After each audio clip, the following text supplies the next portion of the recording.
উদ্বোধনের আগের দিন 2রা এপ্রিল মানে 19শে চৈত্র একটা বর্ণাঢ্য শোভাযাত্রা রায়পুর সবুজবাজার কালাঘাট থেকে মায়ের মন্দির পর্যন্ত হাজার হাজার মা বোনের উপস্থিতিতে শোভাযাত্রা সহকারে এই প্রথম আমাদের পুরুলিয়া ছৌ নৃত্যর বীরভূমের রনপা নদিয়া শান্তিনগর নদিয়ার মহিলা ব্যান্ড সহ হাজার হাজার মা বোনদের উপস্থিতিতে একটি বর্ণাঢ্য শোভাযাত্রা মায়ের মন্দির পর্যন্ত আসবে 2 তারিখ 2রা এপ্রিল 2025 19শে চৈত্র।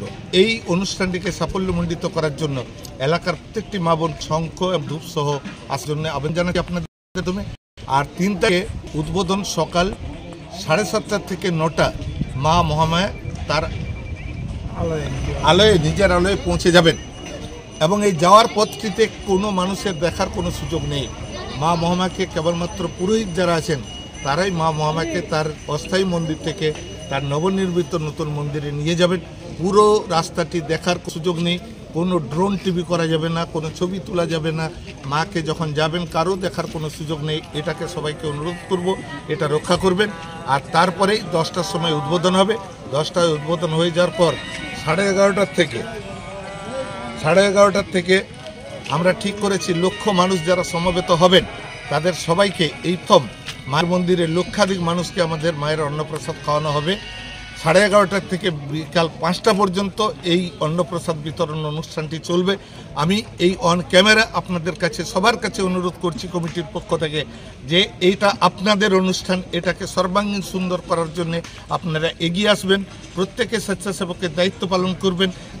কোনো মানুষের ব্যক্তিগত এটা বিষয় নয়, সব মানুষের, এলাকার প্রত্যেক মানুষের, কেন এলাকার বাইরের মানুষের আবেগ শ্রদ্ধা ভালোবাসা যেখানে জড়িত আছে সেটাকে সবাই স্বেচ্ছাসেবকের ভূমিকা পালন করে একটা চ্যালেঞ্জ নেবেন প্রত্যেকে, যেন চ্যালেঞ্জটা আমরা গ্রহণ করতে পারি যে সার্বিকভাবে আমরা একটা নান্দনিক পরিচয়ের মধ্য দিয়ে মন্দিরটা উদ্বোধন করব এবং সবাই আমরা সিসিটিভি ক্যামেরার মধ্যে থাকব যাতে আমরা এটা শান্তি শৃঙ্খল পরিবেশের মধ্য দিয়ে শুভ উদ্বোধন প্রক্রিয়া এবং আগামী 14 তারিখে পর্যন্ত 14 এপ্রিল 15 এপ্রিল পর্যন্ত যে অনুষ্ঠানগুলি চলবে সার্বিকভাবে যে মানুষের টার্ন ওভার হবে, লক্ষাধিক মানুষেরও বেশি যেটা টার্ন ওভার হবে, সেই মানুষের কাছে আমরা একটা নান্দনিক পরিবেশ গড়ে তুলতে পারি।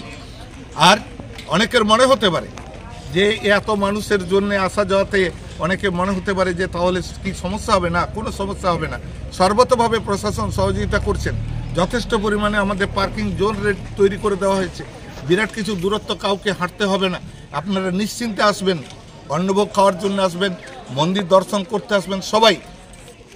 তবে এইটুকু তো জানেন যে সবার আন্তরিক সহযোগিতা যদি থাকে তাহলে আমরা এটাকে সুষ্ঠুভাবে সম্পন্ন করতে পারবো। এই আশা ভরসার জায়গাটা তৈরি করছেন আপনারা। মন্দির তৈরির ক্ষেত্রেও আশা ভরসা তৈরি করেন, অনুষ্ঠানটিকে সাফল্যমণ্ডিত করার ক্ষেত্রেও আপনারাই আশা ভরসা তৈরি করেন। আপনারা প্রত্যেকের স্বেচ্ছাসেবকের দায়িত্ব পালন করবেন, এই আবেদন অনুরোধ আপনাদের প্রত্যেকের কাছে কমিটির পক্ষ থেকে আমি রাখলাম। এই মন্দির কোন মন্দিরের আদলে তৈরি?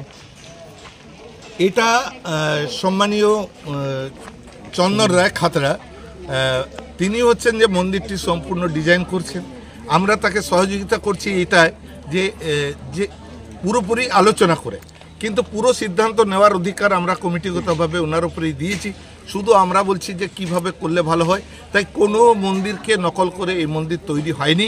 এই মন্দির সম্পূর্ণ ভিন্ন ধরনের মন্দির, ভিন্ন মাত্রার মন্দির, মানুষের আবেগ শ্রদ্ধা ভালোবাসার মন্দির।